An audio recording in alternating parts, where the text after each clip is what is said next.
Well, today, the first checks were sent out. Wendy Mullen is standing by live in Queens with more. Wendy? Thanks, Chuck. We're standing here in front of the Olympic Liquor Store in Queens, where scores of African Americans have been lined up for hours. We spoke to a few of them earlier. Ladies, may we get a word? Hide the money, y'all. There's poor people around. With your broke ass.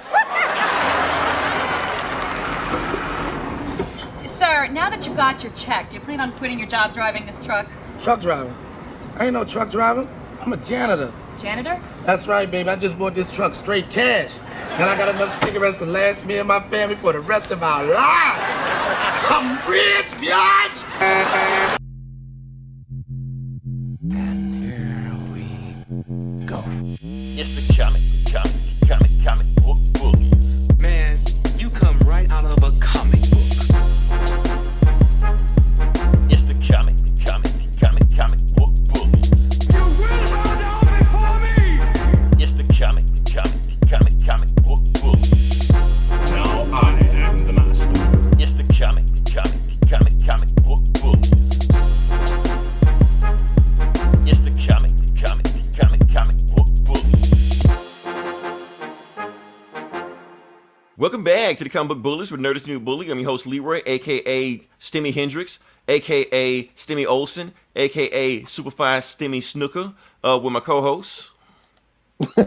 This is Eli, aka Mr. Tomato Head. And we're back with the episode. Matter of fact, we're waiting on that Stimmy so much. Oh, I even decided speaking of that, I put my hat on. Yeah, you go. Put the hat on. There we go. Got to advertise. I don't know who advertising, but we advertising. So, Eli, we're waiting on the Stimmy so much, even though I haven't gotten it yet. You notice in the background, I've upgraded some stuff with our Stimmy check. Is that a new You guys mirror? got a moving background in a thing. Oh well, doesn't matter. Yeah. Yeah. I thought you meant behind you, like your wall. Like, Oh no, not that mirror thing. I'm talking about like the actual background or whatever like that. Where okay. doesn't matter. I'll change it next time because obviously it's not impressive, but that's okay. My feelings are hurt, but we will move on past that. But good news for everybody that is going on right now before we get to the old bullshit that everybody's going on. Everybody's happy. Stimmies are coming. Eli, you got yours yet? Spider-Man's happy. Not yet, no. I know a bunch of people already got theirs already, but I know a not bunch of me. people. I haven't gotten mine yet. I'm sitting here waiting, but the fact that I know that it's on the way, I'm happy. We've been talking about this for the longest. So, yeah, let me be Spider-Man with the Henny bottle also. That's what's going to be with my Stimmy. But I'm just let this play out. He's going to do the spider walk in a second. Now, here's the thing about this. I had something I was going to do with my Stimmy. I was going to get a PS5. I should save this for the video game section. I'm going to go ahead and do it now, Eli. I was going to get the PS5. I'm like, okay, I'm going to go ahead and get this money now. Go ahead and spend it on it. I had it in my cart. damn, really? As soon You as I found one? pressed it. Yes, I found one. Had it in my cart. Boom. Got away from me. Just like that. I'm like, what the fuck, man? Someone took it from your cart? No, that's the thing. Oh. One of those bots, I guess, whatever the hell is going on with that. So, Oh, yeah, so it was in your cart, like your yeah, in my car, like online online. No, not like somebody like punched me in the I face. thought you were at Target or whatever, and you had one in your cart. My PS5 punk. No, not like that. Nobody deboed me for my shit. What's up, my PS5, homie? No, like online, it was in my car. I pressed the button, and then it just went away. I like, oh man, that's fucked up. But anyway, moving on past that, let's get on to the nerd shit. And Eli, I know you're sharing it out, but yeah, I think you got to take this over. I think this is your baby right here. I think so. We'll see. I don't even remember. It's a slow week, so what are we It doing? is a What are we slow talking week. Okay, what you're talking about? What am I talking about? Okay, you are talking about Marvelous Marvin Haggler. Oh, well, I figured. Don't you know who he is? I know who he is. I know the name. I know what his occupation used to be.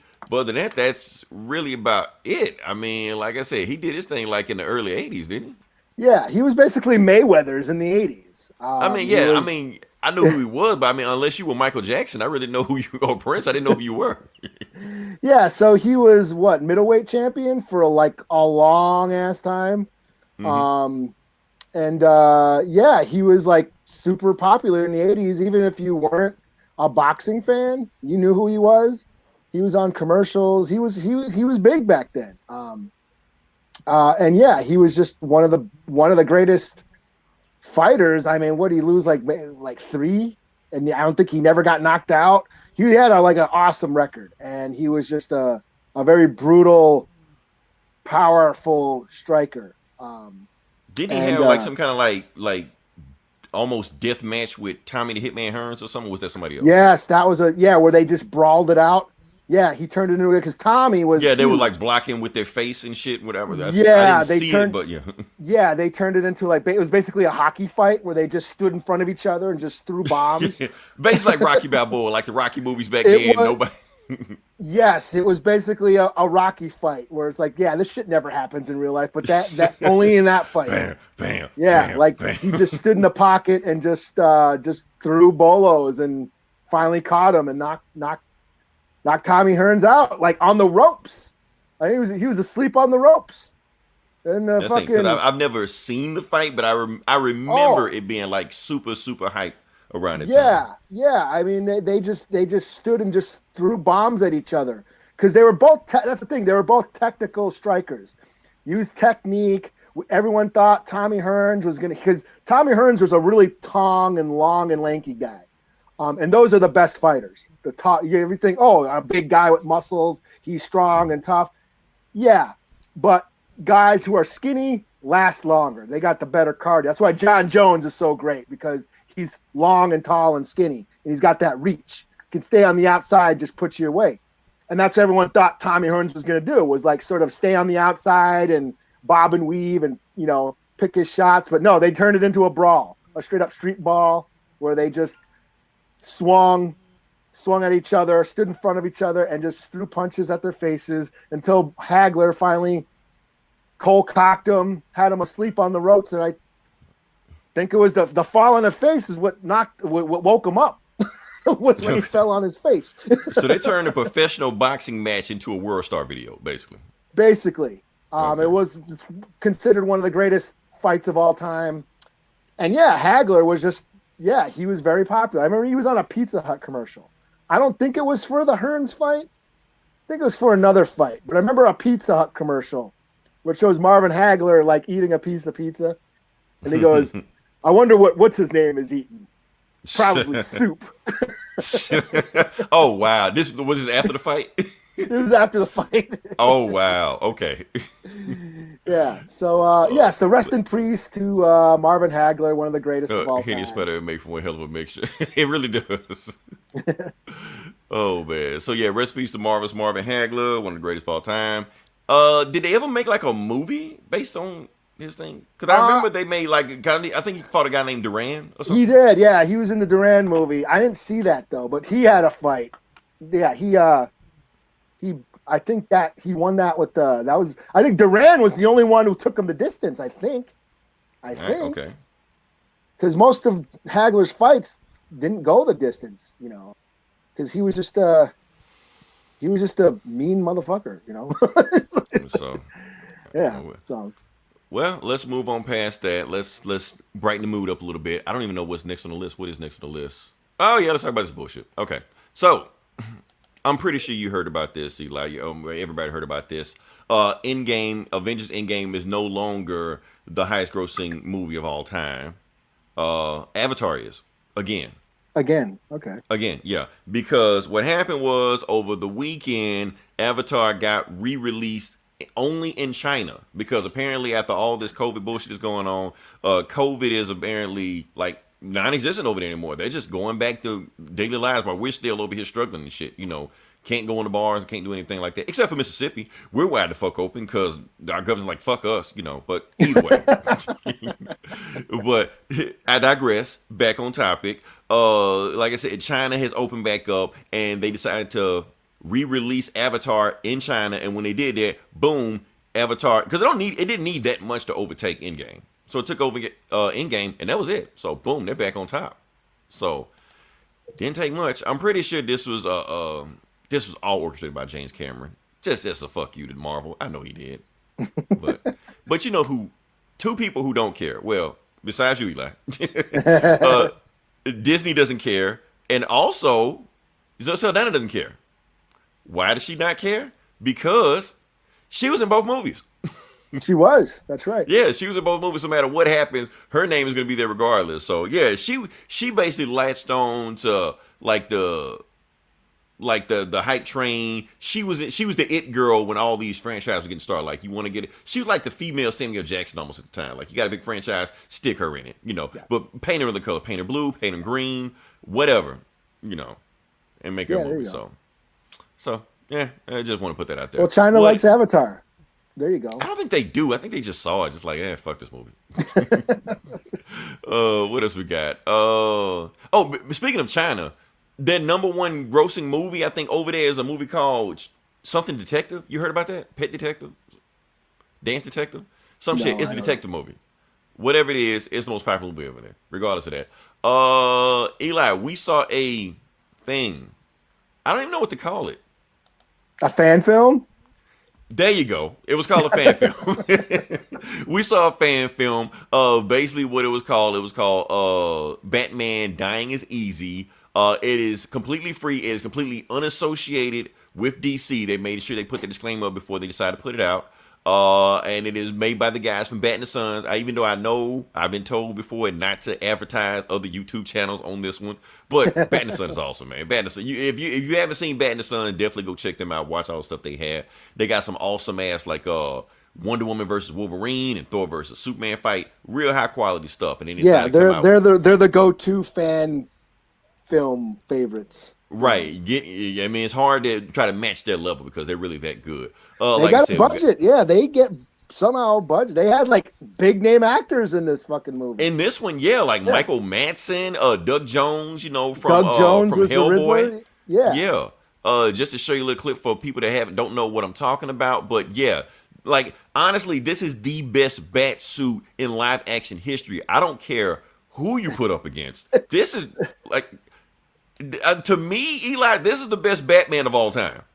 This guy pretty cool. This fight scene, this fight, he's just blood and shit. I like. Oh, and what they did with the Mad Hatter in here was ridiculous, man. That's the characterization they did with him. Now, this is some stuff they've been doing before. Let me stop. Even though I know this is a free video, I don't want to get flagged, so let me stop. But yeah, so I might just want to watch that again. Right. Just cut this off and let's just all go over there. Just do a little reaction video. But no, we're not here for a reaction video. Just what they did with Mad Hatter in it, man, because they've had some characterization in Mad Hatter where they kind of made him like a serial rapist in there. But in this one, they made him like a child molester. And he called all the girls Alice's. So I'm like, oh, they really going creepy with that. That was pretty. This is dark. But what Batman did to him. Stomped his nuts out afterwards. I'm like, thank you, Batman. He won't kill, but he'll stomp your nuts out. So yeah, I was laughing. I was like, hey, take that, Batman haters. Yeah. All he does is beat up poor people. Like, fuck off. Right. I want him to stomp that guy in the nuts. I'm just saying. Oh, man, but I won't get into it. Like I said, it goes a little bit deep into it. The Michael Madsen playing Harvey Bullock thing was cool. Even though I do think Michael Madsen, I'm not saying he was miscast. I feel like he was taking me out of it. I don't know what it was. Like, he looked like Harvey Bullock, playing Harvey Bullock, dressed like Harvey Bullock, but him acting, I guess he was taking me out of it. I don't know. But other than that, like I said, everything in this was top notch. The guy they playing the Joker, he was cool. Like I said, they had little snippets of everybody like Harley Quinn, Poison Ivy, Killer Croc, Zaz was in there. Just little stuff just to throw you that was going on. So, yeah, honestly, like I said, if you haven't watched it, definitely go watch it. Go watch all the other stuff too. Yeah, my only issues was those big giant granny panties that Poison Ivy was wearing. I was like okay, now about the granny panties. that was from Arkham Asylum. I think they were trying to make it like Arkham Asylum, like the Arkham games, because she was wearing the same panties in the Arkham games. Yeah, so I was like, damn, those are huge. She could have. It's not your thing, okay? Granny panties are not your thing. I don't give a fuck. Yeah, I was looking. Hey, that's my shit though. Okay, I wanted some green cheekage. Yeah. So granny panties, bring them this way, not this way. Bring them this way. Oh man! All right, so I guess we will go past that. There's really nothing else we got to say about. It's cool. Yeah, it was cool. A free YouTube video. All this stuff is cool. Check out Bat in the Sun. Free advertisement for us. Hey, they don't get paid for this shit anyway, so why not? I just hopefully DC don't take this down. Leave it up. Whatever. Yeah. What's next on the list? Making a WandaVision. Did you get a chance to see the making of WandaVision video? No, I did not. Okay, so there was not an episode 10. Like I said, this is the calm before the storm. Matter of fact, Eli, this whole section, I'm gonna let you get your shit off. The whole thing is this is just one block. Just let loose. But before we get there, like I said, it's calm before the storm. You got a lot of stuff coming next week. Like I said, next week we decided to go our separate ways until we meet back up. Like I said, Eli's gonna watch Falcon and Winter Soldier. I'm not watching it. Not the first weekend. I'm going to watch Justice League, Zack Snyder's Justice League. It's a 4-hour movie. And me personally, I also want to play the Hawkeye DLC for Avengers. That leaves me no time. Plus, with that and work, I got no time for anything else. So, sorry, Bucky. Sorry, Sam Wilson. I'll catch you later on. Eli, spoil the shit out of it when you get a chance to watch it next time. I don't care. Spoil it. I mean, what's going to happen? Some terrorists show up? Shit. With superpowers? Okay, yeah. No, man. The Fantastic Four are going to show up. Oh, yeah. Mephisto. Galactus is going to show thank up. you. Thank you, Jake Fisher. Another man of culture. He wants granny panties, too.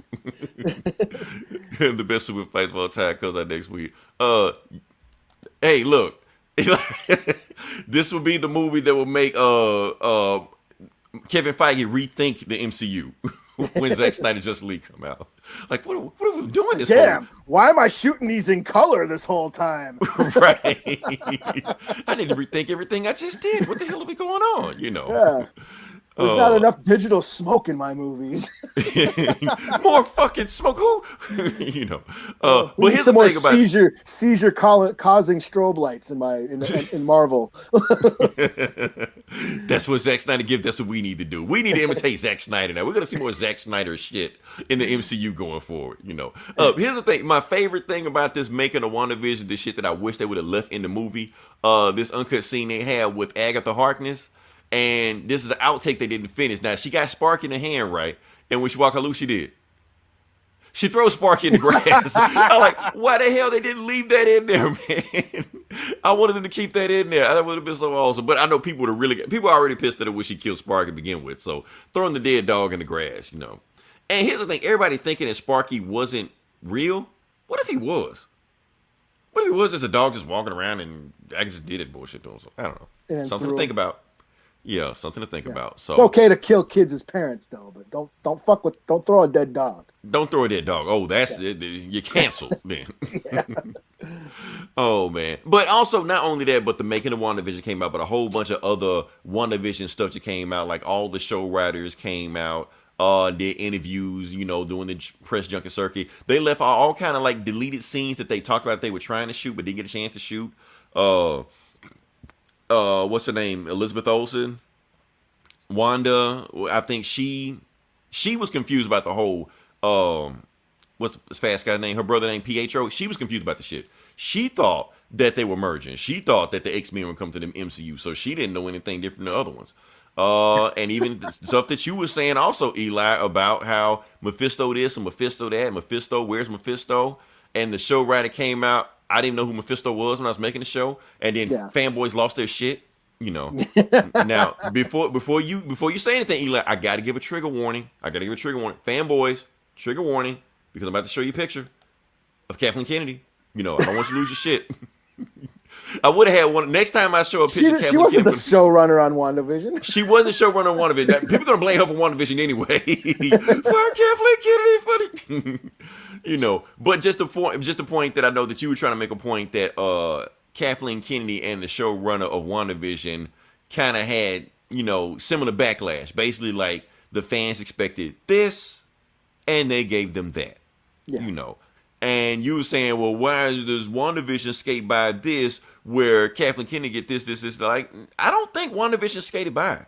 I think the more and more people are thinking about it and about what happened, I think they're getting more outraged over what just happened. Oh, we didn't. Matter of fact, Save Quicksilver or Bring Back Quicksilver was trending on Twitter like a couple days ago.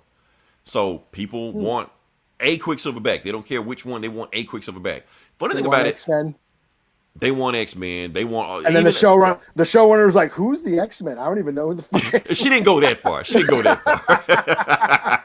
Who are these X-Men? The X who? Mixing people? You know. Like, no, she didn't go that far. But basically, I get what she was trying to do. Like, here's the thing. Fanboys are mad because she didn't know who Agatha Harkness was. I'm sorry, Mephisto was. But let's say she did know who Mephisto was. Would it have made a difference? Would it have changed anything? Because at the end of the day, she had the story she was trying to tell. She didn't want a big bad. She didn't want Ultron. She didn't want Magneto. She didn't want all this shit in here. She wanted the big bad of the show to be grief. That's all she wanted. So it wouldn't have changed anything. Matter of fact, it would have just confused stuff and it just throwing all this bullshit in there, Mephisto here. Now, there is one thing that they did want to shoot. They wouldn't. Senor Scratchy. They did explain his thing. Senor Scratchy was supposed to be some kind of big demon that was supposed to like form in the basement and attack the kids when they try to go for the dark hole. Kind of like a Goonies thing. They were trying to do that in the show. Oh, okay. But they COVID screwed some shit up. They ran low on budget. They said they didn't have enough time to shoot it because they were going to do 10 episodes. They only had a chance to do 9 episodes. So they had to cut the stuff they wanted to do. And Ralph was going to, after Monica whooped his ass, he was going to join them. I don't know if he had superpowers or anything like that, but he was going to team up with them and help them steal the Darkhold. Okay. So that was a thing. So that's on Disney. I didn't even know. Oh no! None of this is on Disney Plus. Oh, this is on like the interwebs. You go on YouTube and all these like Fat Man on Batman. A much bigger podcast than us. Oh no! I know you keep telling me to quit plugging people, but yeah, they're on all these other podcasts except us, and they basically told the whole. We got story this covered, guys. Yeah, those guys. Yeah, so they plan all this stuff and they get a chance to do it. So that's what's going on with that. So also Benedict Cumberbatch. Benedict Cumberbatch out his own mouth said why he didn't show up for WandaVision at the end. He had shit to do. That's all. Yeah. So he was shooting another movie at the time. They didn't ask him. He said if they did ask him, he would have said no because he was doing shit. I'll see you when my movie comes up. Because I am a big movie star. I don't have time to have a cameo on a TV show. Even though it's a Marvel TV show, it's still a TV show. I am not contracted for that bullshit. So, There you go. Everybody expected Doctor Strange. There's your answer why. Also, here's the thing about Doctor Strange. Not Doctor Strange, but Benedict Cumberbatch. Now, Star Wars fans have always been fan casting him as, what's that guy's name, Eli? I don't want to screw his name up, so. Is that Thrawn? Thrawn. Okay, so the dude asked him, he asked them, like, people have been fan cast you as Thrawn. Are you ever going to be Thrawn? He was like, Thrawn? Who's Thrawn? Well, first thing, Thrawn is this big bad alien with blue skin. He like, wait. Blue skin, like blue makeup? No, I'm out. Nah. I'm stop you right there. I'm not doing that shit.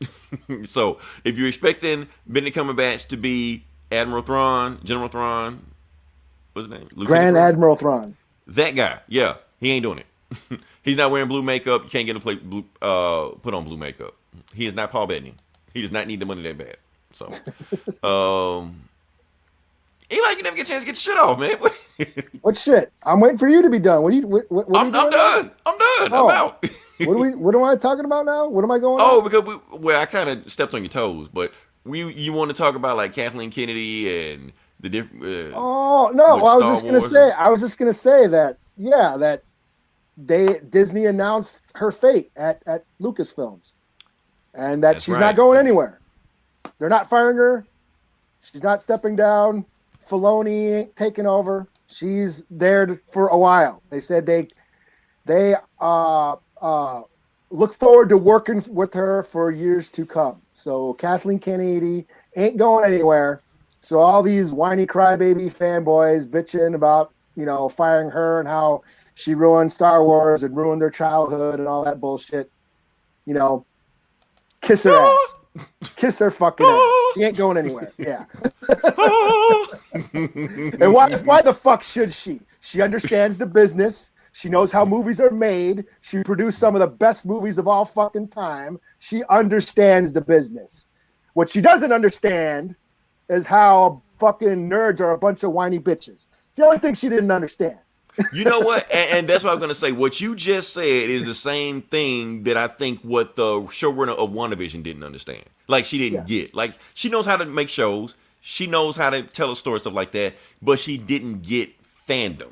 Like how anal we are over this Yeah. shit. You know, she thought the Quicksilver shit was a funny joke. She just thought it was stunt casting. She didn't know that people were going to analyze it and go through the fine-tooth comb. Yeah. And you got all these YouTubers, these, I'm not going to name them, but these all these asshole YouTubers, you know, This Geek in Comics, you know, gaslighting everybody, you know, just putting out these bullshit ass theories. Just got people just thinking that, oh, this is gonna happen, that's gonna happen, and she wasn't expecting that. So when she looked on the internet after the show was done, she's like, oh shit, what do we do? You know, so Oh shit, these people don't have like normal day jobs. right, they really just take this shit way too seriously.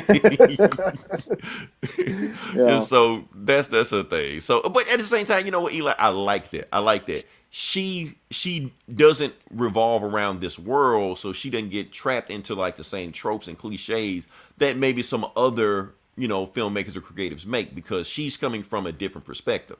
And I like that. That's why people are saying, you know, WandaVision is so weird and so out there like that, because she's coming from a different bubble. She's not coming from the comic book world. I'm pretty sure whoever they got running Falcon and Winter Soldier, it's the same comic book people they've been doing before. They're going to just crank out that shit. And boom, there you go. As you can see, like, I'm not really excited for Falcon and Winter Soldier. If it's good, it's good, cool, but whatever. And I loved WandaVision. I had no problems with it, you know. I didn't care that fucking people didn't show up. It would have been cool, sure. I would have, X-Men and all whoever thought was going to show up. I would, that's cool. But I was still invested in the characters and the emotion behind the story, and and they gave me that, you know. So, but I think what happened was that people were watching just because they was expecting WandaVision to be a commercial for other shit, and that's stupid. Right. Yeah, they got mad because a show called WandaVision was just about Wanda and Vision. Yeah. I don't know what you expect, so you know. Yeah. Anyway, moving on past that, what else we got? I think this is something. Oh yeah, this your baby right here. Yeah, this all. Oh shit, I forgot about this. This is just something to fucking play, or just to talk shit about. So are you a Young Guns fan? I'm familiar with it. I have. Other than the Nate Dogg and Warren G song. Oh yeah, Regulators. Yeah, I love that. So, Emilio Estevez, I guess, has confirmed that a Young Guns 3 is in the works. I don't know. I don't know why, because they're not young anymore. Right, that's what I'm saying. Well, Bad Boys was the same way. Like, why y'all bad boys? Y'all. Yeah, it's kind of like that. Me, I love the Young Guns movies. They were the Young Guns is what got me into westerns. You know what I'm saying? Okay. Yeah, I'm native. I never gave a fuck about westerns. I couldn't stand all that cowboys and Indian shit. I was like, fuck John Wayne, fuck John Ford, fuck Bonanza, fuck the Lone Ranger, fuck Little House on the Prairie, fuck all that shit. Wasn't for me. Whoa. Leave Little House on the Prairie out of this now. Fuck that shit. Those colonizers. Fuck them. You know, every time I saw that show, I just wished an arrow would come flying into Laura's head. Yeah. Man. So, anyways, yeah, I wasn't into westerns, and then I saw Young Guns, and I was like, holy shit, this ain't cowboys and Indians. This is gangster shit. Right. This is and about. I think it was westerns made for a younger audience at the time. Yeah, and it was. It had the Brat Pack. It had Emilio Estevez and Charlie Sheen and all those the Brat Pack, they called them, the teeny bopper stars of the 80s. They were in this movie, and it was meant for a younger audience. It's the watered down version of Billy the Kid. But when I watched it, I'm like, this is grimy gangster shit. It's about the Lincoln County War, which is it's basically a mob war in the Southwest. And that's what I responded to. You know what I mean? It was basically cattle barons and land merchants that were warring against each other, using corrupt sheriffs and crooked politicians and shit. It was just grimy gangster shit. And that's what I liked about it. And so I learned the history, and that's when I started gravitating towards, Clint Eastwood and the spaghetti westerns. I didn't like any of the John Wayne shit. I like the Clint Eastwood and the Italian westerns because they were more about hell on earth, you know, where Right. The old West Plus, was they like were this, they were just shot better. Also, like yeah, they were know, just yeah. well, the fifth, like John Wayne and John Ford. That was right after World War II.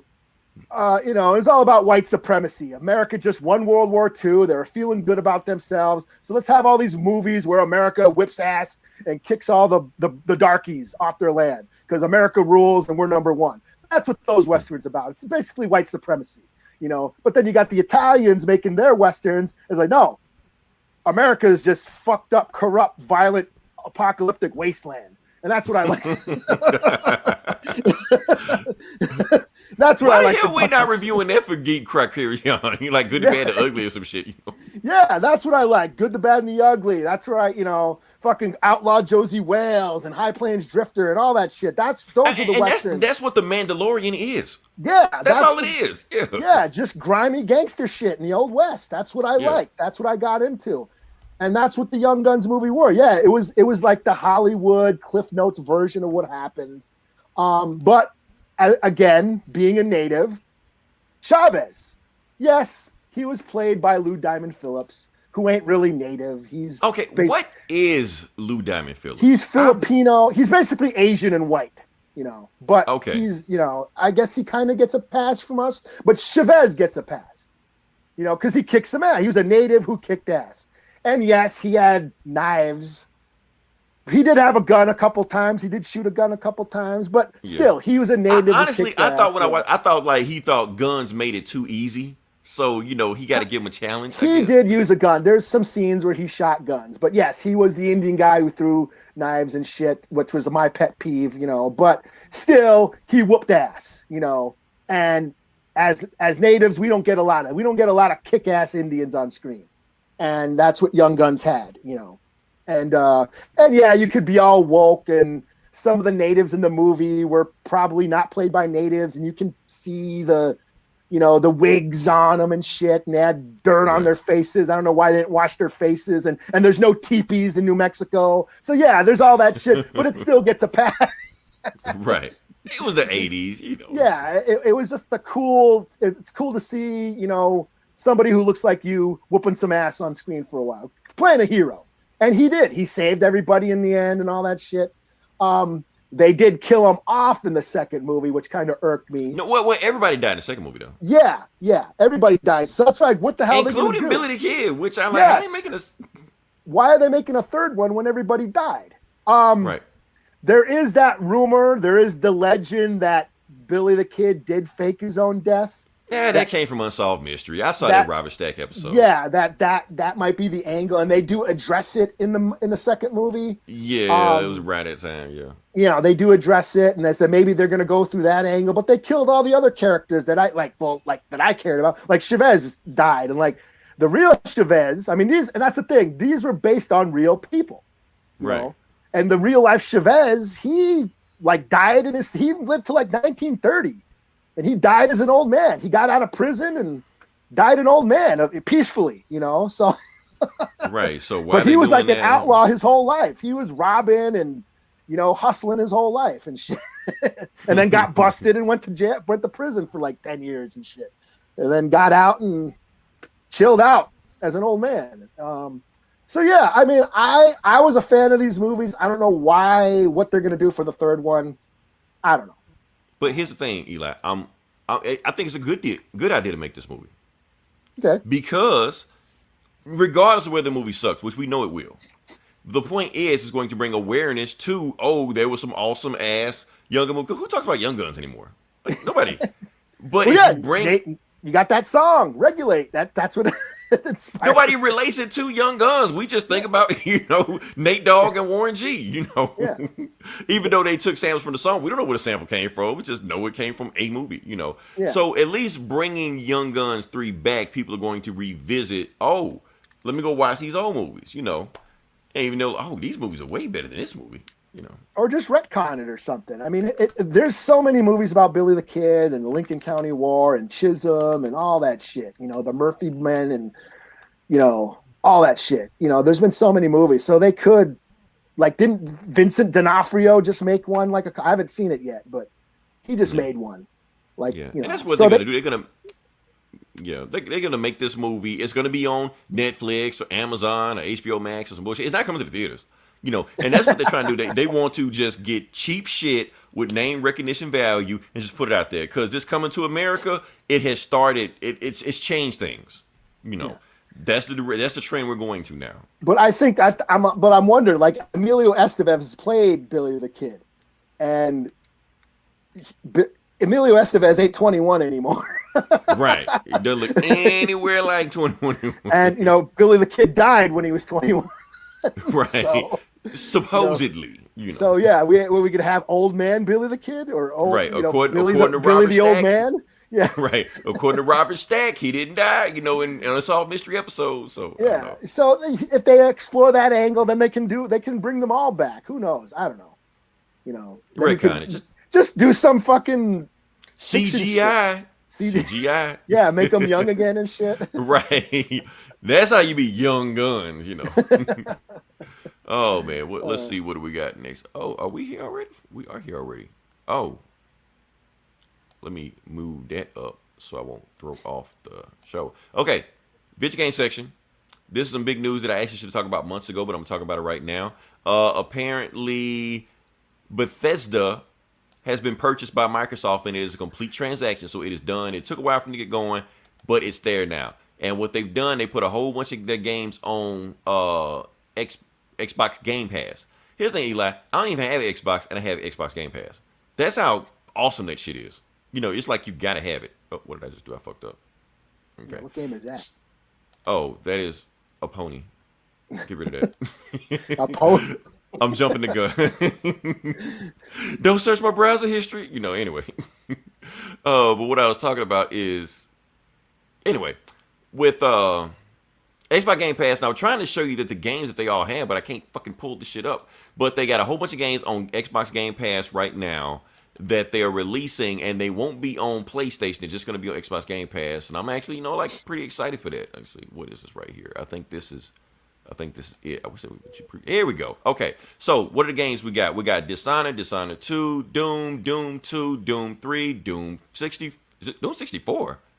Okay, Doom Eternal, Elder Scrolls 3, Elder Scrolls 4, Skyrim, Oblivion, Online, Fallout Boy, Fallout this, Fallout that, Prey, Rage 2, Wolfenstein. You get the point. All those games are now exclusive on Xbox. So PlayStation getting more, which I think is a good thing anyway, because if you ever played a Bethesda game on PlayStation, they sucked anyway. They always was glitchy and didn't work right how they want to. So there you go. This just makes Game Pass even more awesome. Like I said, I don't even have an Xbox. I just got a PC, and I play Xbox games just so I can crank out Halo and Gears of War, and I can play Skyrim. So, yay. I don't know what to say. Cool, so, man. Yeah. Those are all games that take forever. So, yeah. They are, which is why I usually play. Now, here's the thing. I usually play them, and 30 minutes in, I fall asleep. So it's good games to, if you're having trouble sleeping. So that's just me. Or maybe they'll run better on Xbox Game Pass. I don't know. But anyway, let's move on to the next part of the podcast. Okay, so like I said, this is Comic Book Bullies, where we talk about the comic books. And Eli, who's going to start off with? Okay, so we both read a book, and it's like the #1 selling book this week. Who you want to go? You want to do it? I want. Well, which one did we read? Joker. Oh, yeah, I read that. You read it too? Yeah. Okay. I read it too. Yeah. All right. Well, go ahead. You do it, and I'll assist. Well, appreciate it. Okay. Oh shit! Get this fucking pony off my browser history, and there we go.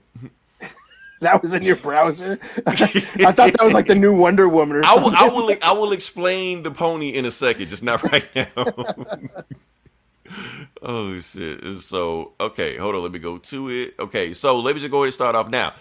Just to set up what's going on right now. This is an ongoing series with the Joker. This is not like a one shot. Joker has a new continuous ongoing series. This is his book, and this is the first time.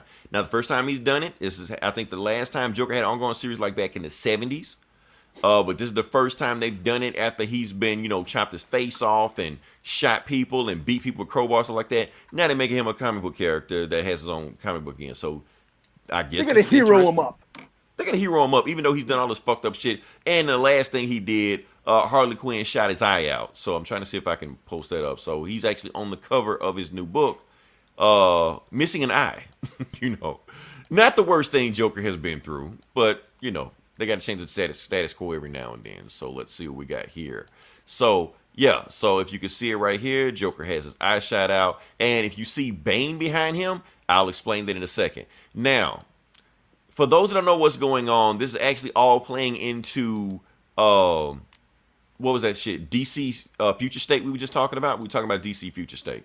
Yeah. So this is actually like leading up to what happened in DC Future State. The DC Future State with like Black Batman and all stuff like that is actually like 5 years in the future from now, and it's basically leading up to what happens to that. So what we're going to is that we get Commissioner Gordon, and this ain't even a Joker story. This is a Commissioner Gordon story. Well, Jim Gordon story, because he's no longer commissioner. Pretty much, yeah.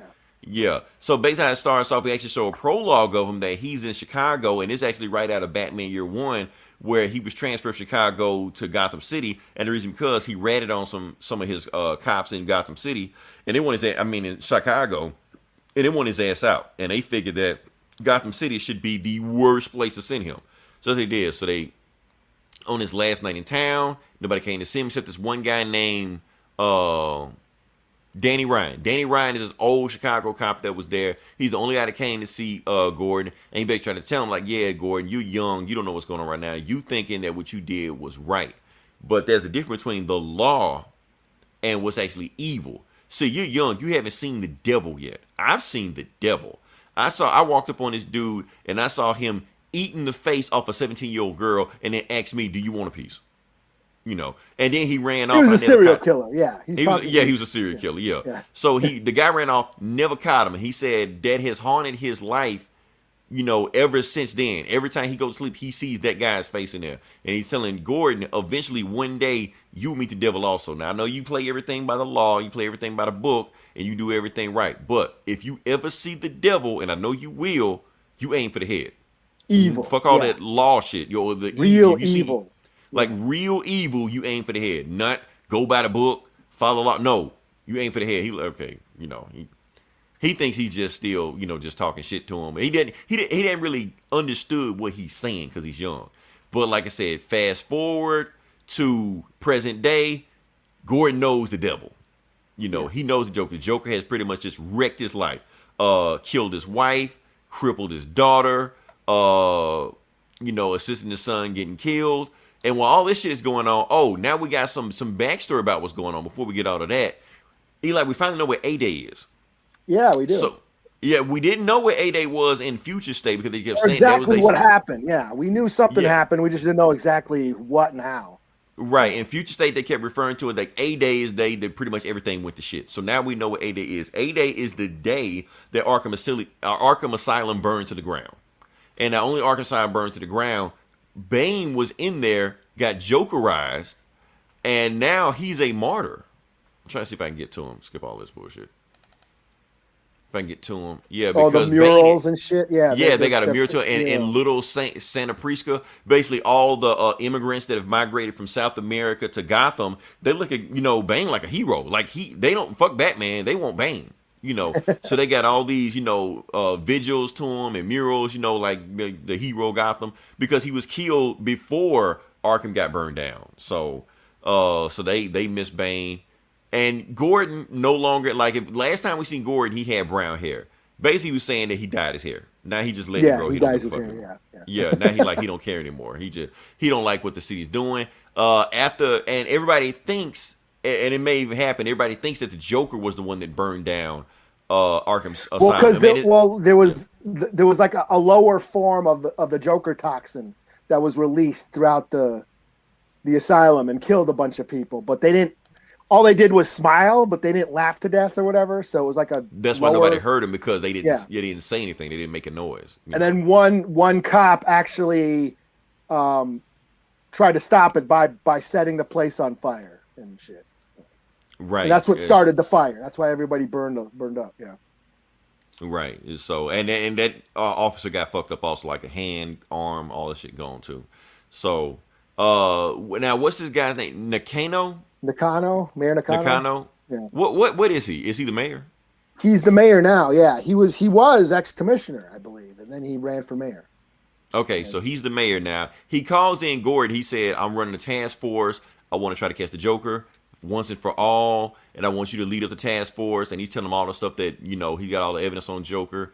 Gordon just pretend like, "Oh wow," I mean, he's pretending like he's shocked, not letting them know that Batman told him all this shit like 2 days ago. It was also like, he said, "Why don't you get Batman instead?" Right, and then he knew that he wasn't gonna let him back in the room again. Basically, you can see Nakano like, "Man, fuck you, Gordon." Yeah, he's like, "Yeah, okay," because Nakano's anti-vigilante. Yeah, right. And if Gordon, and that's why Gordon's still saying like go after Batman, but he knows he's not gonna go into. So anyway, Gordon, still getting, all these nightmare stuff from the Joker, and it's getting worse because, like I said, they got all these murals about Bane. Punchline has gone viral. Everybody got all this Punchline merchandise because she's in jail and she's like swayed social media to side with her. And they thinking like she probably is gonna get off because of the shit she's doing with manipulating social media. People just in the streets just attacking people, don't care. And that's the thing. Like Gordon knows he's time to retire, but he doesn't have any money to retire. He's just gonna just live this shithole in Gotham and can't go anywhere. He's just gonna just be there. And everywhere he go, he still sees the Joker. Now, while all this going on, now the plot thickens. Now we get to some chick, what's her name, Crescenda or something? Oh yeah, the rich lady. The rich lady. She just shows up. She's like, "Get in the car. I want to talk to you about the Joker." So they go to the Joker and they go to some guy's house. Look like Wayne Manor. I'm pretty sure it's not, but whatever. Because he recognized Wayne Manor. So they go to the house. Her name's Crescenda. She sits down and have a conversation with Joker. I mean, with Gordon, and basically tells him, I got all this information about Joker. I know where Joker's going to be at. Joker is in, where did he say? Where did they say Joker was going to be? Oh, Belize. He was going to be in Belize. And I have all this. He was like, "Well, how you want me to?" And basically, she's hiring Gordon to take Joker out. And Gordon is like, "Well, how am I supposed to get down? I don't have any money to get down. I barely got enough money to pay my rent next week." He was like, "Look, I'm going to give you a credit card with unlimited funds until you get the Joker. And after the job is done, I'm going to put $25 million in your bank account, disappear, do what the hell you want to do." He's like, "So you paying me $25 million to go get the Joker and just bring him back to Gotham?" No. I'm paying you $25 million to kill the Joker. You're like, whoa, I can't do that. I used to be a police commissioner. I can't just go in there. I'm not a hitman. I can't go there and assassinate anybody. She's like, "Yeah, you're the perfect person to do this because Joker has taken more from you than damn near pretty much anybody in Gotham. You're his worst enemy. You have the best chance of getting him because you know him. So, I mean, you can either take my offer or you can just let the city just eat itself and you die in the city with everybody else without a penny to your name. The choice is yours, Gordon, whatever you want to do." And she gives Gordon a week to decide. While that's going on, we cut to Belize and we see basically a bunch of dead bodies. And at the very top, Joker is basically reading about what happened in Arkham Asylum has been destroyed. Even with some dead chick right there. And he has a glass eye, 'cause like I said, Harley Quinn shot his eye out last time.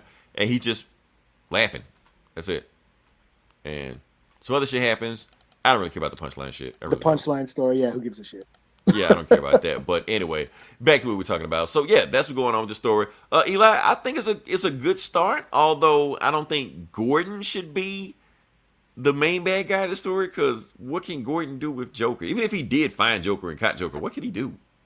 Yeah, I mean, I like the fact that it's not really a Joker book. It's Gordon's story. He's the main focus, and what Joker's done to Gordon, and Gordon, coming to terms with his issues with the Joker.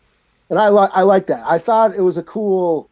This felt like a detective story, like a neo-noir crime detective, hard-boiled detective story. Mm-hmm. Especially the like beginning, an unsolved case. Yeah. Yeah, especially the beginning and the bar. I could just hear the jazz, the do do do do do do. Saxophone. The horn. That's what it felt like. Just a hard-boiled crime noir. Yeah, cold night in the city. Yeah, his narration, his voiceover. I liked all that, and I think Tinian did a good job writing that. I just don't know how I feel about yeah, Gordon as a hitman chasing after the Joker. Right.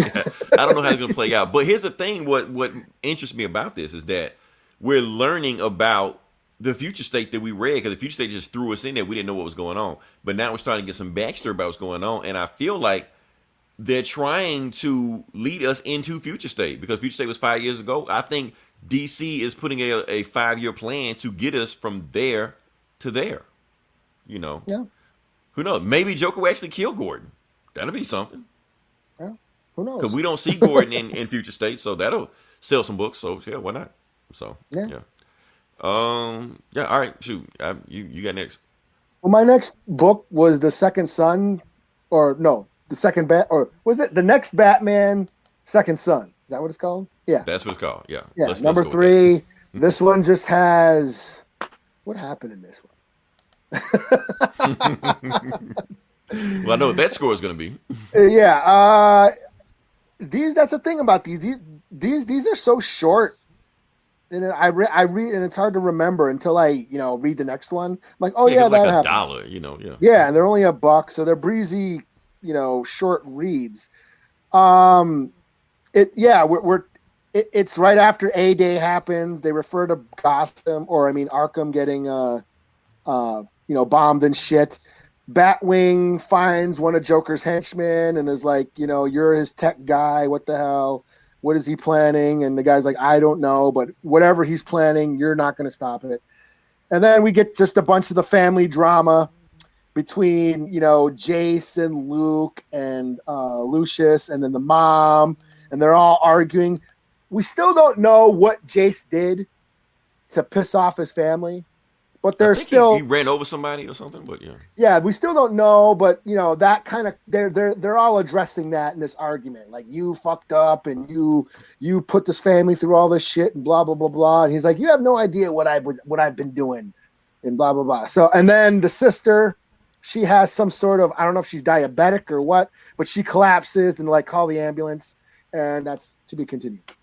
So that was it. Okay. Yeah, that's about it. I mean, that's the thing. They're so short, and like I said, they're only 3 or 4 panels per page, so they're very so they're spreading it out. Yeah. Yeah.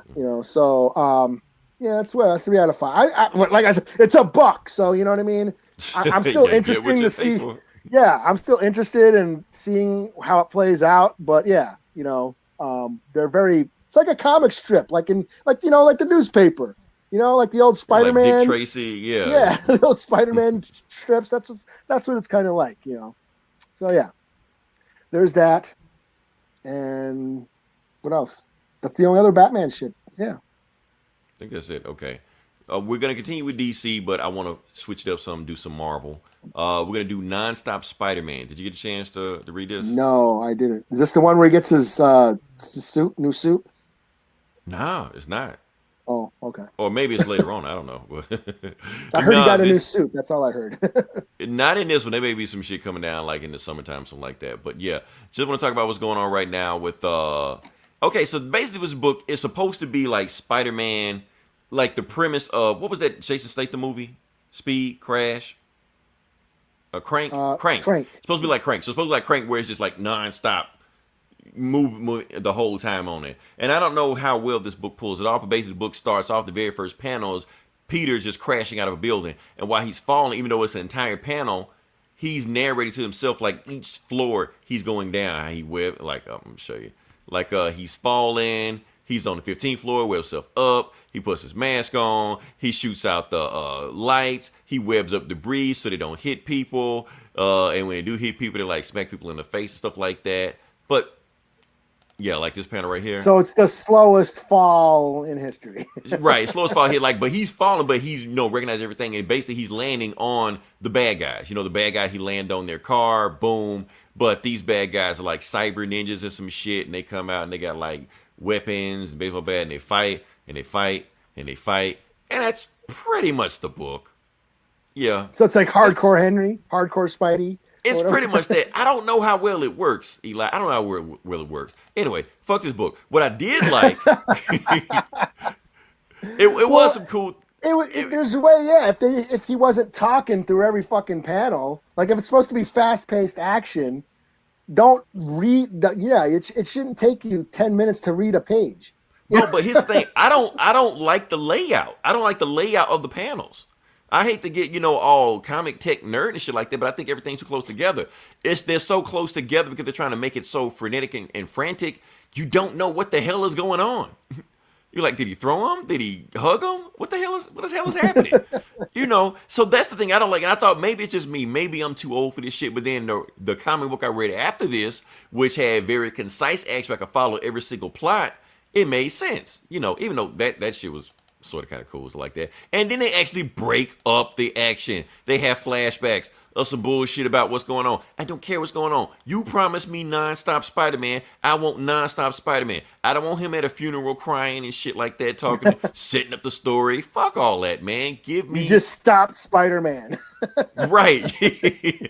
Now I did like this shit where they show the spider senses, and it doesn't say spider sense. It like tells them, get up, dude behind you.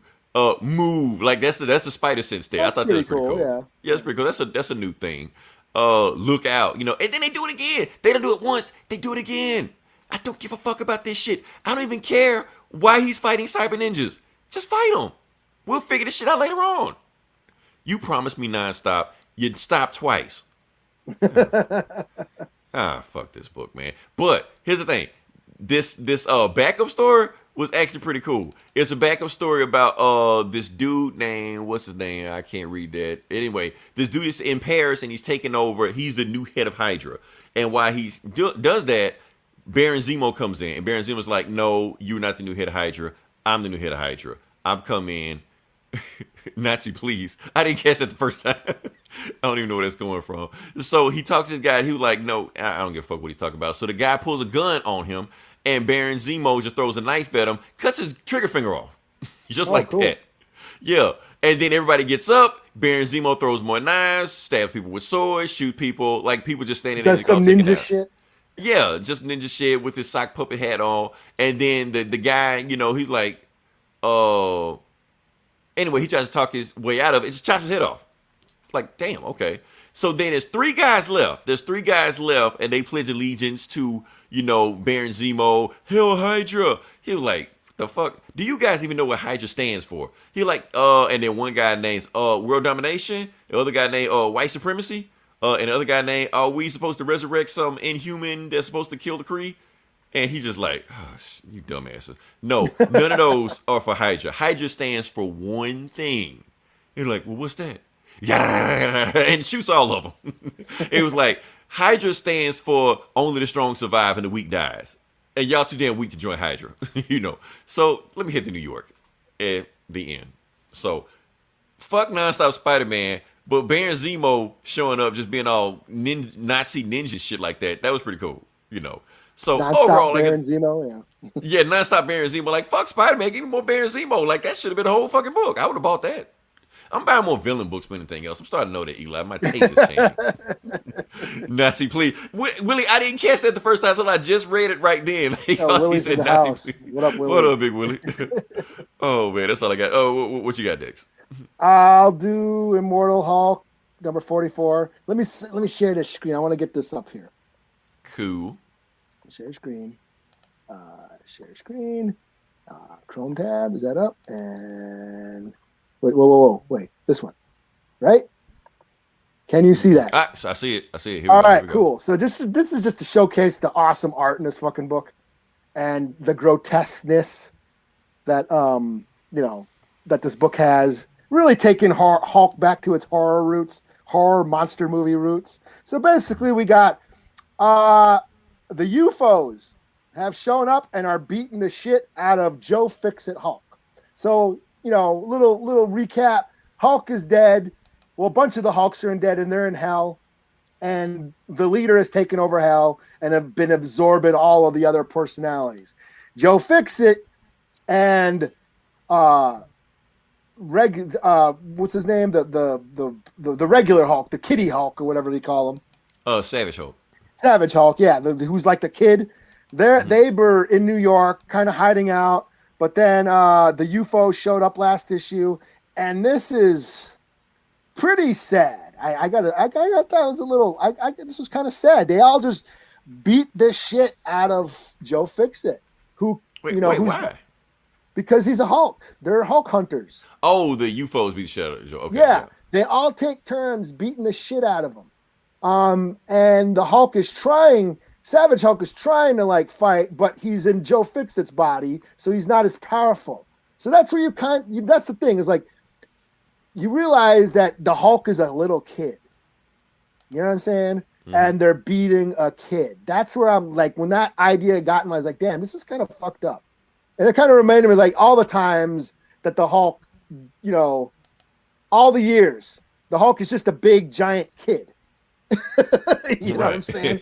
So every time intelligence acts out, yeah. So every time Wolverine or whoever beat the shit out of him, they were beating the shit out of a big kid, basically.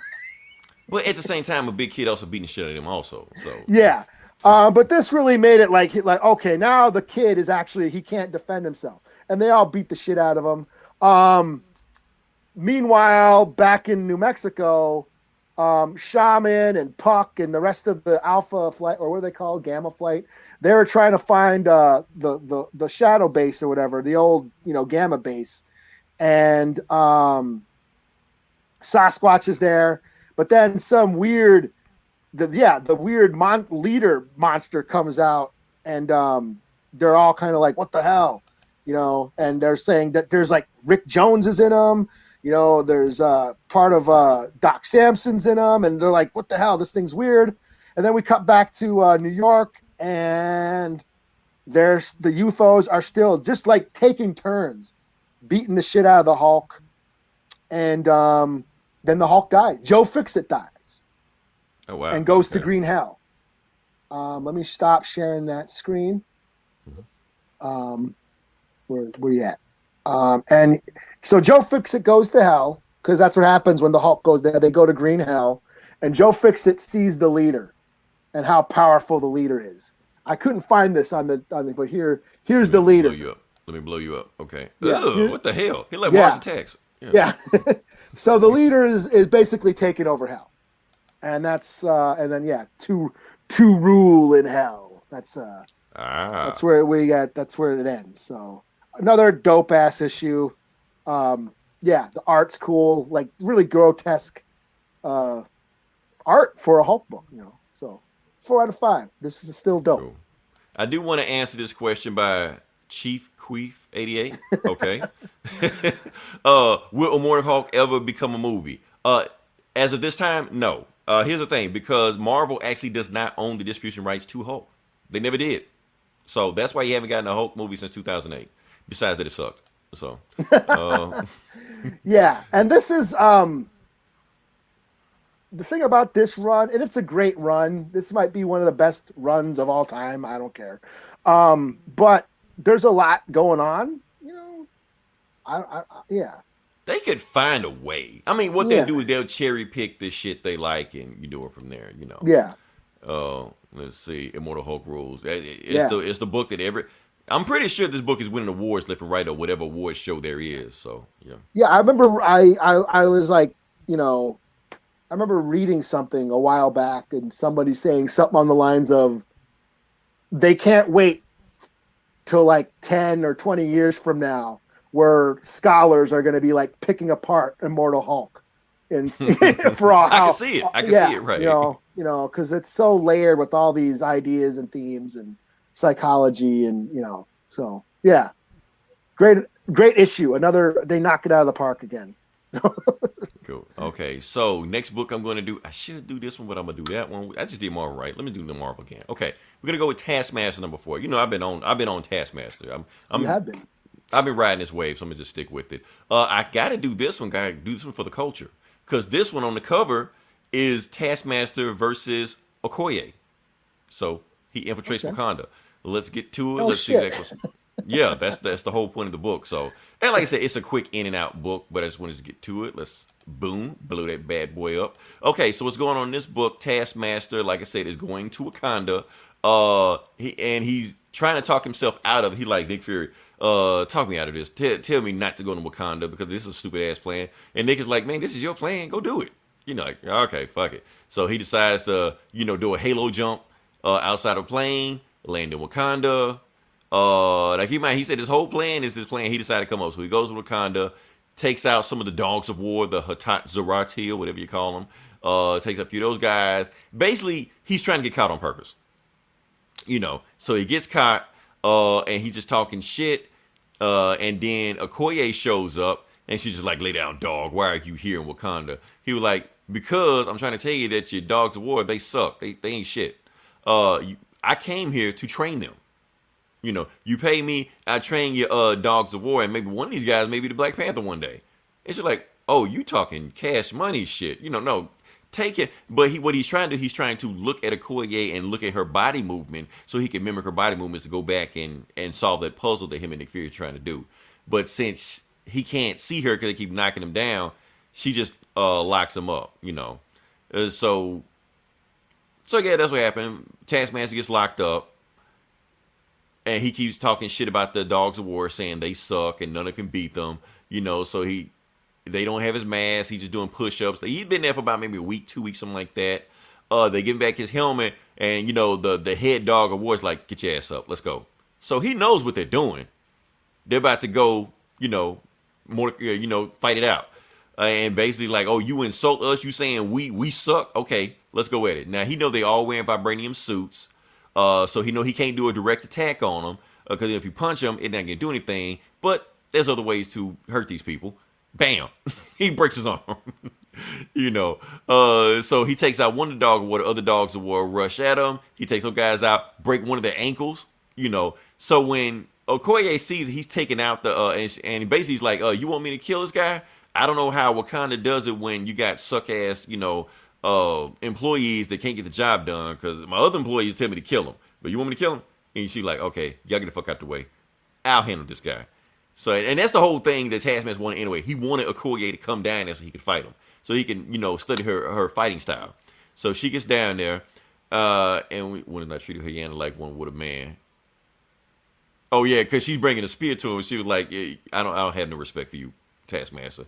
So they fight, and Taskmaster he kicks in the stomach, but it's like a stomach kick that's supposed to like shatter somebody's sternum. But she just gets back up. She's like, oh, okay. She's something. And Taskmaster's like falling in love with us and shit like that because he's just loving her movements or something. He's like, I never seen somebody so graceful as you. And see, this is what I'm talking about with nonstop Spider-Man fucked up at. This is clear, concise, kinetic fighting. You see everything that's going on. You see what the fuck is happening. You see who's winning. You see who's losing. And they're basically like trading blows back and forth. And then afterwards, so Taskmaster got what he wants. But basically, Okoye tells him like, okay, you talk all this Taskmaster shit, you this, you that. I haven't seen anything to impress me yet. Like, oh, really? Okay. So Taskmaster could stop the fight if he wanted to. Be like, nah, I'm going to show her ass. So they fight some more, blah, blah, blah. Get some more good fights in. He takes a spear and stabs. He's like, so you still not impressed? You're like, whatever. Fight's over with. So the thing is, Okoye gets a call from a secret agency in America that found out they had Taskmaster, so they want Taskmaster back. She was like, I'm going to give you back to the Americans because I don't want to sully Wakandan soil by burying your body on it. So get the fuck out of here. And the agent she hands him over to is Nick Fury, which is all part of the plan anyway because Nick Fury, Taskmaster worked for Nick Fury anyway. So now he has all the stuff he needs to go back to unlock that thing that Justin Hammer locked up. Meanwhile, Black Widow's headed to him also, and the end. So, or to be continued. So the next issue, was the last issue, where it's supposed to be some big Taskmaster versus Black Widow fight, and yeah, that's it. Like I said, easy read book, not too much going on. What we got here? I think he was Chief Queef. So yeah, but what you got next? I'll do Redemption #2. Awesome. Let me see. And speaking of action, nice concise action. Yeah, same thing in this book. Every blow, every bullet, every gunshot, you know where it goes.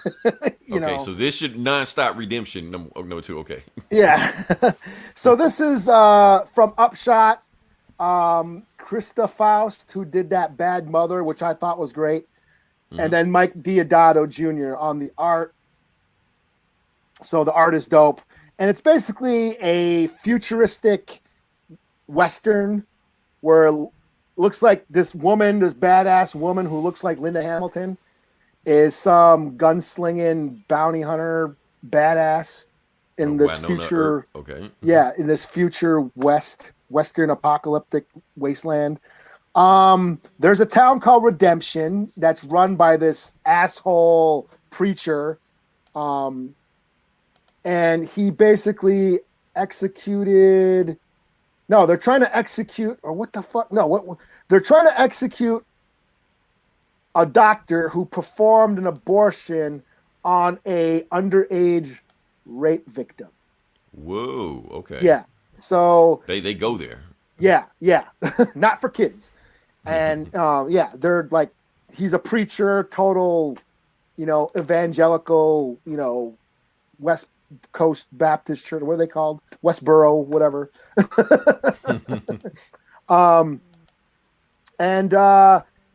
So this woman, she's like, something been bothering me. Why don't Avengers include? They're all included. They're all the same thing. In the comics, everybody's everything. So yeah, answer that question. So this woman goes out to try and hire this badass gunslinger to go take out this sheriff or this preacher. And this is where the second issue picks up. She's basically not interested. I was like, nope, I'm not gonna, I'm not doing that. I want to be left alone. But she begs and begs and begs. And it's like, okay, well, can you tell me someone who could? Can you point me to a bounty hunter who could do it? So she brings her to some rough ass saloon and says, hey, I got this woman who's looking for, someone who can go kill the sheriff. And of course, that woman looks kind of like Ruby Rose. Okay. And but then this other gunslinger decides to double cross him. Okay, I'm gonna kill you. Take this chick back to Redemption, to the town, and collect the bounty on her instead of getting hired by her, But then Linda Hamilton, the bad ass gunslinger chick, like shoots them all and kills them all in a really cool action scene because this is very action heavy. And then says, "Will you help me? Will you go kill that sheriff now?" She's like, "Hell no." They're like, "Well, can you teach me? At least I'll do it myself, but at least teach me how to kill and shit." And so there's a big long montage of her training, learning how to shoot, learning how to become a gunslinger like her. And then we cut back to the town in Redemption, and the preacher's like, okay, we got to go get that bitch, and that's kind of where it ends. But yeah, it's pretty cool. It kind of reminded me of speaking of westerns, what's that Raquel Welch movie? Lanny something. What the hell? Shit. What was it called? I can't remember. Lanny Calder or some shit. But anyways, about some woman who gets like raped and her husband or her family gets killed by a bunch of outlaws, and then she goes and hires some gunslinger to teach her how to be a badass, and then she goes and gets revenge. Again, it came out in the 70s. It was dope. Okay. And Raquel Welch is a gunslinger, basically a badass gun. That's what this kind of reminded me of. She teaches her how to shoot, and so this is another 4 out of 5. This is really cool.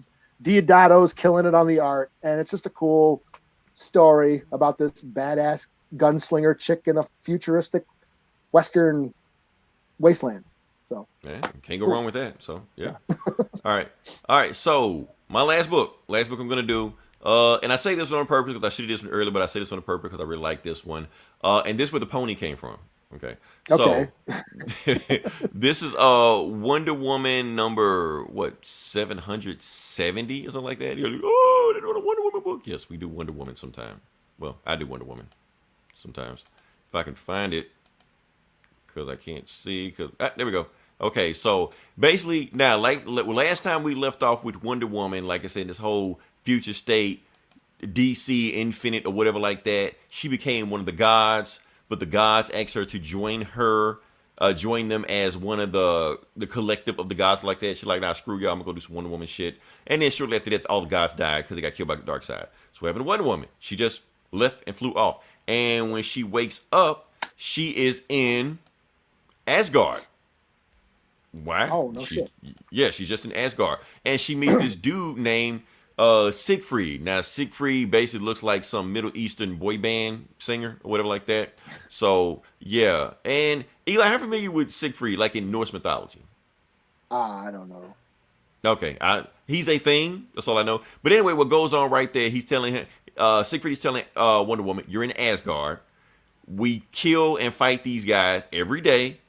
Sometimes we win, sometimes we lose. But no matter what happens, we just wake up and just do the whole thing over again. Like, well, why? Because we just do.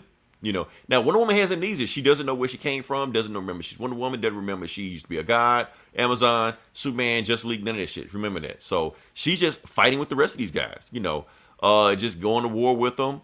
And then while she's talking, this warrior comes up and boom, chops her head off. And he's like, and Siegfried's like, oh shit, oh well.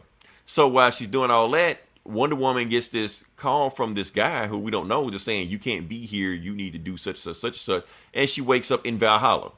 Valhalla is having this big feast, and she drinks some of the mead, and she's like, oh, this mead is strong. Why is this mead so strong? Because Odin's son likes it that way. And Wonder Woman just gets shit-faced. She gets drunk as fuck. She starts arm wrestling people, singing, and then she looks at Siegfried and like, bring your ass over here. Boom. So, yeah, then she gets another thing. You don't belong here. And then Wonder Woman has a hungover, drunk as shit, butt naked, in Siegfried's bed the next morning. She's like, oh shit, what did I just do? And Siegfried is over there, shirtless, sharpening his sword. But he's saying they didn't do anything. Eli, I call bullshit. That's just me. But Wonder Woman just gets out of bed, butt ass naked, puts her clothes on right in front of Siegfried. He tries to be a gentleman, turns her head. And they basically go out and just do the whole thing over again where they just fight and die and come back. But while she tries to, she's like, I used to be able to fly. Can I fly? She can barely even jump off the ground. So she's powerless in Asgard. So she just keeps walking and she runs into a talking squirrel named Ratatak. I don't know my Norse mythology like I should. But anyway, it's a thing in Norse mythology. Apparently it has something to do with Yggdrasil. Now, I don't know if that's what you call it, but that's what Kevin Feige calls it. So if he calls it that, I'm going to take it as gospel. So it's Yggdrasil. And basically, Yggdrasil is dying, and the squirrel is telling Wonder Woman, we brought you here to save the squirrel because Wonder Woman is supposed to help us. She's like, Wonder Woman? Who's Wonder Woman? And you're like, never mind. If you save the squirrel, if you save Yggdrasil, I'll help you remember who you are. So anyway, she goes back to doing whatever she was doing. The squirrel goes back to doing whatever doing. And they fight some more. Oh, and this is some cool shit also. Oh, what was that? Was that a frost giant or a yeti or something? It could be. They never actually really name it. They just said just some big beast. But look who's riding the beast. Is that Thor? That's Thor, the god of thunder. So yeah, Thor is riding this frost giant or this beast, whatever it is, and just beats the shit out of it, kills it. And Wonder Woman just like, oh shit, now that's impressive. So Wonder Woman and the real Thor. Yeah, real Thor, not Marvel Thor, the real Thor. And Wonder Woman just looking like, oh shit, that's Thor? Okay. And Siegfried. Thor is not a blonde, yeah. Right. Thor's not a blonde. Thor is like big stocky dude, red hair, and Wonder Woman just going to work. And I think either she dies again, of course. She goes back to Valhalla and she's expecting to see Siegfried again to not hook up again. Wink, wink, But when she wakes up, Siegfried isn't there. And she doesn't recognize any of the people that's there. She's like, who the hell are you people? Where's my boy toy? The one I'm supposed to get drunk with and not hook up with, So they talk to her and they basically say like, Siegfried never came back. After the battle, he's still on the field. She's like, oh shit. So she runs to the field and she finds that squirrel again. And the squirrel tells her that because Yggdrasil is dying, the Valkyries are fading away. So since the Valkyries are fading away, they're not bringing all of the soldiers back.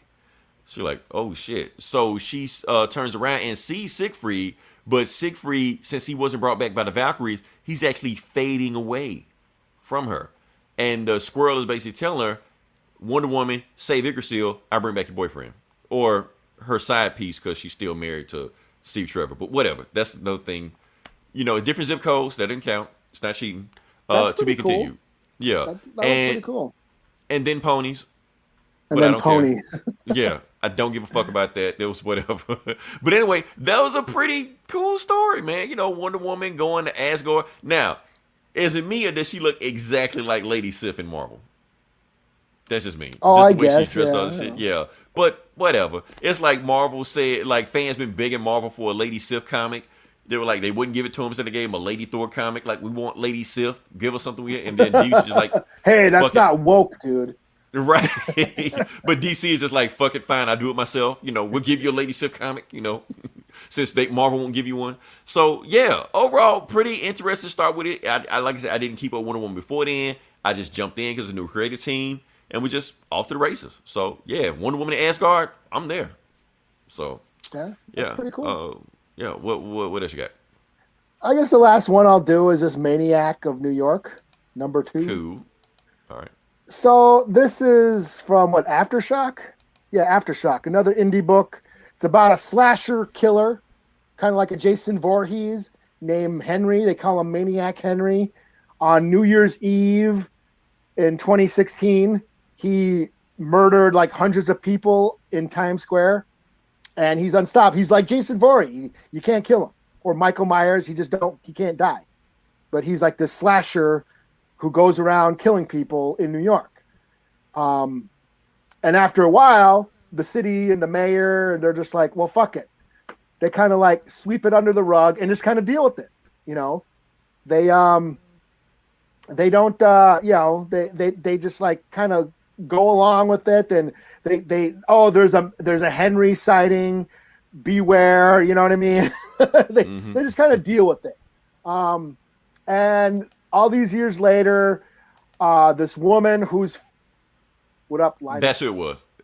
Talking about the squirrel. Yeah, that's who it was. Okay. Anyway, Yeah. So all these years later, this woman whose husband was killed by Henry back in the day, she joins the Maniac Task Force, and it's just this other drunk chick who doesn't care, who kind of like is all, you know, jaded and doesn't care. No one cares, and she doesn't care anymore. And they're trying to stop this killer. And the last issue, so the subways are now unmanned. It's basically travel at your own risk. They're like just motorized drone subways. There's, you know, and Henry killed a bunch of people on there. We pick up here where he's going through the train, killing people, and one woman is trying to escape. So she's running through the train, trying to escape. This, of course, gets on the news, like, hey, Henry's been spotted on the subway. He's killing everybody. And then the mayor's like, well, shit. Well, now we can, instead, they're like, we got to evacuate all the survivors. Like, no, just let them on there. Like, don't stop the train. We can contain it. So, the cops, the task force chicks, they're like, no, we got to get on that train and stop them. So, like, that's what they're doing. They're trying to. The last panel is them trying to jump on the train. But meanwhile, this one final girl is like trying to hide on the train. She finds these 2 kids that are on there and she's trying to protect them. Meanwhile, this slasher killer is like stalking them on the train. And that's about it. Like I said before, I really dig this story. It's like this political allegory about how, you know, there's these problems and nothing really gets done because money is involved. You know, we just kind of sweep things under the rug. You know, we don't do things about crime. We don't do shit about the environment. We don't really, you know, solve, you know, mass shootings or anything. We just kind of put a Band-Aid on it because money's involved somehow. And nothing really gets solved. No problems ever really get solved. You know what I mean? So I like that. Like this killer, people just got used to this slasher killer going around killing people and don't really do anything about it.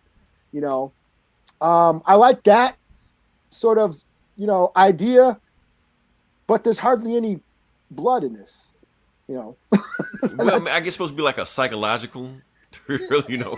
Yeah, I mean, the reason why you watch a Friday the 13th movie is to see blood, to see the kills. Right, not to hear them talk about it afterwards. You know? Yeah, there's some kills. You see a little bit of it in this book, but it's like in the background. It's not in the forefront of the book. You know what I mean? That's my only gripe. You know, the lack of gore.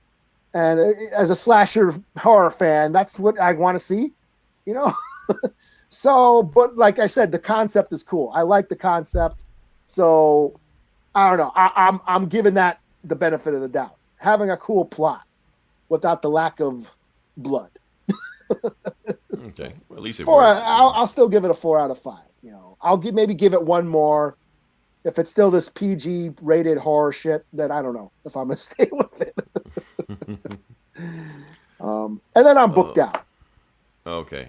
That's all. I got more books under. Let's see what we got. Let's go back to this comment also. Something that bothered me why the Avengers don't include X-Men, Daredevil, Punisher. Are they talking about like the MCU? Yeah, I'm not sure, Chief, if you're talking about the MCU, if you're talking Well, about... technically, the net... Hello? Okay. Chicka. He's paused. That's okay. We're going to keep going. Just to answer your question, because the TV and the movie side owned by two different people, they've been consolidated. So they're probably... And he's going out again. Okay. Maybe he'll come back in. Eli, stay with me, baby. Stay with me. He's just like frozen right there. I might make that a thumbnail. I don't know. Anyway, like I said, if you listen this long, definitely like, share, subscribe. We have other podcasts, it's Geeks and Comics. We have OK Boomer, which Big Willie either is on here right now or was on here earlier. We also have, I think, just those two right now. I think some other stuff going on, but just those two. I'm starting back up streaming again. I will be streaming this weekend because, like I said, Hawkeye drops on Avengers, where we go from there. So, Eli, you still there, or you're going out? I think he's gone. Oh, well. Yep, he's gone. Anyway. You hear me now? Yeah, you went out for like a long time, but yeah, you're now you're going out again. Oh, well. Eli about to shut it down. Follow us next week. You know your assignment. You go watch Bucky and Sam. I'm going to watch Justice League. Oh. We'll be back up. I kept coming back. Yeah, he's going again. I heard everything you said. Oh, you did? Okay, cool.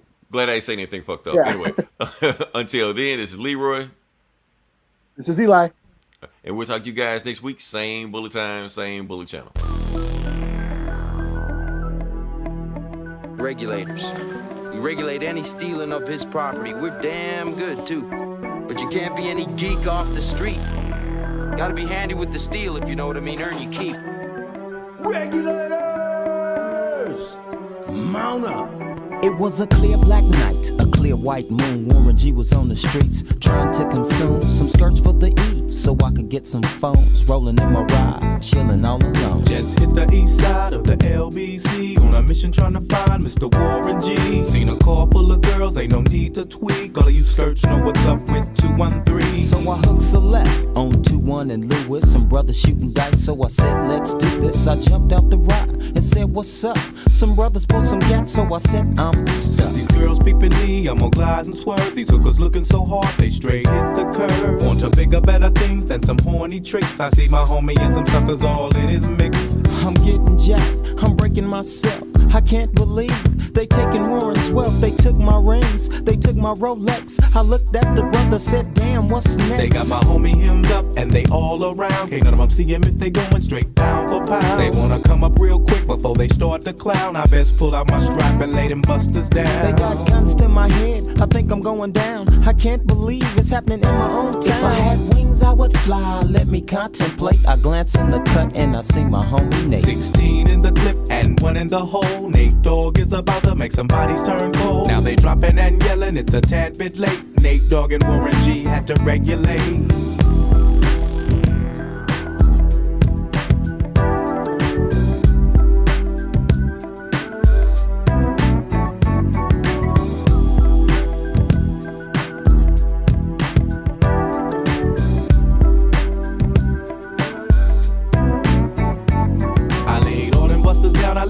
Explode. Now I'm switching my mind back into freak mode. If you won't skirt, sit back and observe. I just left a gang of those over there on the curb. Now they got the freaks and that's a known fact. Before I got jacked, I was on the same track. Back up, cause it's on N-A-T-E and me, the woman to the G. Just like I thought, they were in the same spot, in need of some desperate help. The Nate Dogg and the G-Child were in need of something else. One of them dames was sexy as hell. I said, ooh, I like your size. She said my chords broke down and just sing real nice. Would you let me ride? I got a car full of girls and it's going real swell. The next stop is the East Side Motel.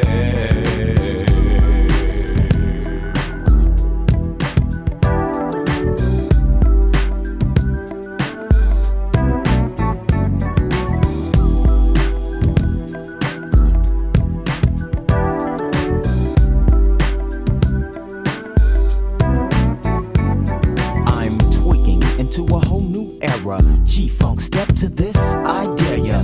Funk on a whole new level. The rhythm is the bass and the bass is the treble. Chords, strings, we brings melody. G-Funk, where rhythm is life and life is rhythm. If you know like I know, you don't wanna step to this. It's the G-Funk era, funked out with a gangster twist. If you smoke like I smoke, then you're high like every day.